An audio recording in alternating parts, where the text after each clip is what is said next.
আসসালামু আলাইকুম রহমতুল্লাহি ওবরাকাতুহ। আপনারা সবাই কেমন আছেন? ভালো আছেন? আজকের স্বৈরাচারী সংবিধানের একটু খুঁটিনাটি একটু আলোচনা করবো, আর কি, একটু ময়না তদন্ত করব। তো বিপ্লবী ভাইয়েরা সালাম নেবেন আমার। আজ এখানে আমি আসলে কোনো মিষ্টি কথা বলতে আসিনি, হ্যাঁ, বা কোনো পীর দেখাতেও আসিনি। এখানে এসেছি একটা নগ্ন সত্যটাকে টেনে খিচড়ে আমরা মঞ্চের বাইরে ফেলে দেওয়ার জন্য এখানে এসেছি।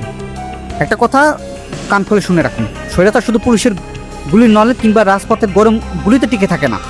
যদি তাই হতো তবে বুলেটের মেয়াদ শেষ হওয়ার আগেই তাদের পতন ঘটতো। কই, আমরা তো এরকম কিছু দেখিনি। স্বৈরাচার আসলে টিকে থাকে কাগজের পাতায়, আইনের মার প্যাচে এবং ওই তথাকথিত অন্যায় সংবিধানে। বন্দুকের গুলি আপনার শরীর ঝাঁঝরা করে। আর এই স্বৈরাচারী সংবিধান পুরো একটা জাতির মেরুদণ্ডকে ঘুরিয়ে দেয়। তথাকথিত ৭২ সালের সংবিধানের পক্ষে পড়ে কিছু স্বার্থপর রাজনৈতিক দল মিথ্যা বয়ান তৈরি করে। আজকে বড় বড় মঞ্চে দাঁড়িয়ে রাজনৈতিক জোকারেরা কিছু সুবিধাবাদী কথা বলে, আবার কিছু সুবিধাবাদী দল তথাকথিত বুদ্ধিজীবী লম্বা চওড়া বয়ান ছাড়েন।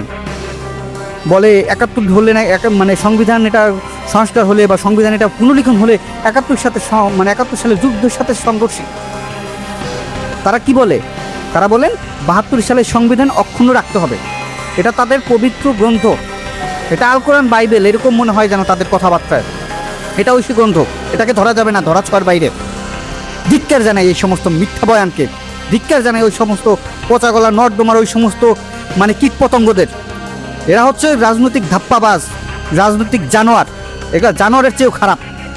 যেগুলো এই সংবিধান নিয়ে মিথ্যা বয়ান তৈরি করে জাতির সামনে, এগুলোর সর্ববিশেষ বিশেষিত।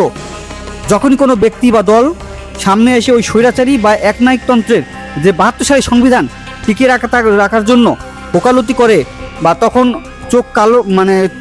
চোখ কান অবশ্যই খোলা রাখতে হবে। এদের চিনে রাখুন, এরা কোনোদিনই জনগণের বন্ধু ছিল না, এরা জনগণের কেউ না। এরা হলো চরম স্তরের স্বার্থপর, চাটুকার, এরা স্বৈরাচারের দোসর। এরা মূলত স্বৈরাচারের রেখে যাওয়া সেই বিষাক্ত জুতো টানে আর কি, আর কিচ্ছু করে না এরা। এদের কাজই হচ্ছে এটা। যারা পাল্টে যাওয়ার শাসকের যারা হচ্ছে গিয়ে পাল্টে যাওয়ার শাসকের পায়ের সামনে ফিট হয়ে যায়, তারা আসলে মানুষ না, তারা অমানুষ। এরা জনগণের ট্যাক্সের টাকায় নিজেদের আখের গোছায়। এরা আমাদের হাতে ধরিয়ে দেয় গোলামির একটা জিঞ্জির। আর এই জন্যই তো বলে যে ক্ষমতা না জনতা। আমরা এই সমস্ত ক্ষমতা দেখতে চাই না, আমরা ওই সময় ক্ষমতার গোলামির জিঞ্জির আমরা বেরিয়ে পড়তে চাই না। আমাদের কথা সাপ। জামাত তো বলেছিল সংস্কার, আমরা তো এখন মনে হচ্ছে যে এটা এই স্বৈরাচারী ৭২ সালের সংবিধানটা আমূল পরিবর্তন করতে হবে।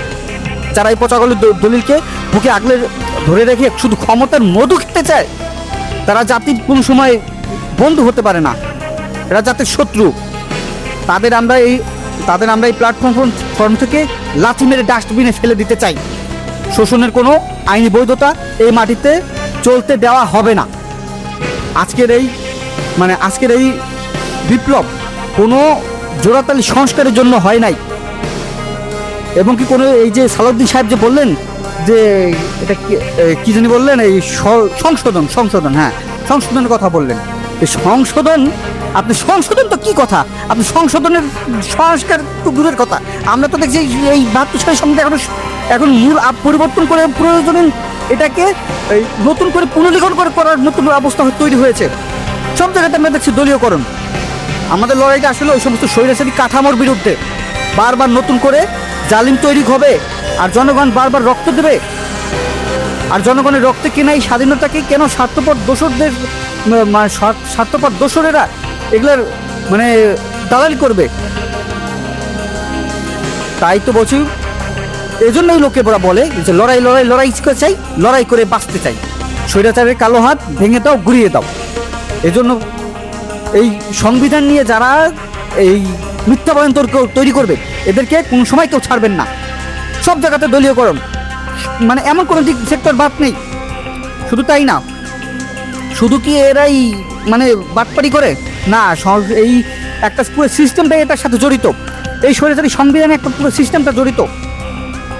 আমাদের দরকার সিস্টেম পরিবর্তন। আপনার সিস্টেম পরিবর্তন ছাড়া আপনার কোনো উন্নয়ন নাই। এরকমের তারেক জিয়া, এরকমের হাসিনা, এরকমের ব্যাপার হচ্ছে এই জামাতের আমি এরকম আসবে যাবে, কিন্তু আপনার সিস্টেম যদি এখন যদি চেঞ্জ করতে পারেন, তাহলে আপনার এবং আপনার ভবিষ্যৎ প্রজন্মের জন্য একটা মানে জঞ্জাল মার্কা একটা বাংলাদেশ রেখে গেলেন। আপনারা নিশ্চয়ই চাইবেন না আপনার ভবিষ্যৎ প্রজন্ম বা ভবিষ্যতে যারা আসবে তাদের জন্য একটা জঞ্জাল মার্কা বাংলাদেশ রেখে দিতে চান, সেটা চাইবেন না নিশ্চয়ই। আপনারা চাইবেন যে আগামী একটা সুন্দর স্বনির্ভর একটা বা স্বাধীনতার সামনের একটা বাংলাদেশ তৈরি করতে চাইবেন আপনারা সবাই, তাই না? তো সেক্ষেত্রে আমরা আপনাদেরকে এটাই বলবো যে এই গণভোট অধ্যাদেশটা মেনে এবং জুলাই সনদের যে সমস্ত কাঠামো মানে কাঠামোগুলি বাদ দেওয়া হয়েছে, জুলাই সনদের যে সংশোধনের যে অধ্যাদেশগুলি যে বাদ দেওয়া হয়েছে, সেই অধ্যাদেশগুলি বহাল রেখে অর্থাৎ এর আমূল পরিবর্তন করে এর একটি যুগোপযোগী একটা সংবিধান যেন রচনা হয়, যাতে এই বাংলাদেশে কোনো ডিপ স্টেটের ষড়যন্ত্রের যাতে শিকার না হয়ে বাংলাদেশ যাতে অন্য বাহিরের রাষ্ট্রে খেলার পুতুল যাতে না হয়।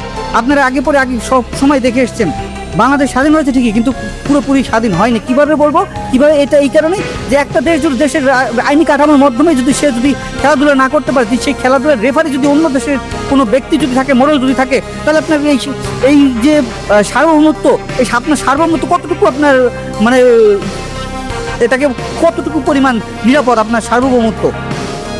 তাই বলবো এই গণভোট অধ্যাদেশ এবং জুলাই সনদের আলোকে যে সমস্ত অধ্যাদেশগুলি বাতিল হয়েছে সেই অধ্যাদেশগুলি মেনে নিয়ে এবং নোট অফ ডিসেন্ট সহ গণভোট বাস্তবায়ন করুন এবং আরও যে সংস্কার পরিষদ রয়েছে সেই সংস্কার পরিষদ গঠন করুন। যদি বাংলাদেশকে একটি সুন্দর স্বনির্ভর বাংলাদেশ যদি করতে চান, সেক্ষেত্রে এই নতুন লিখিত সংবিধান ছাড়া আর কোনো পথ নেই। সবাই ভালো থাকুন, সুস্থ থাকুন। ইনকিলাব জিন্দাবাদ।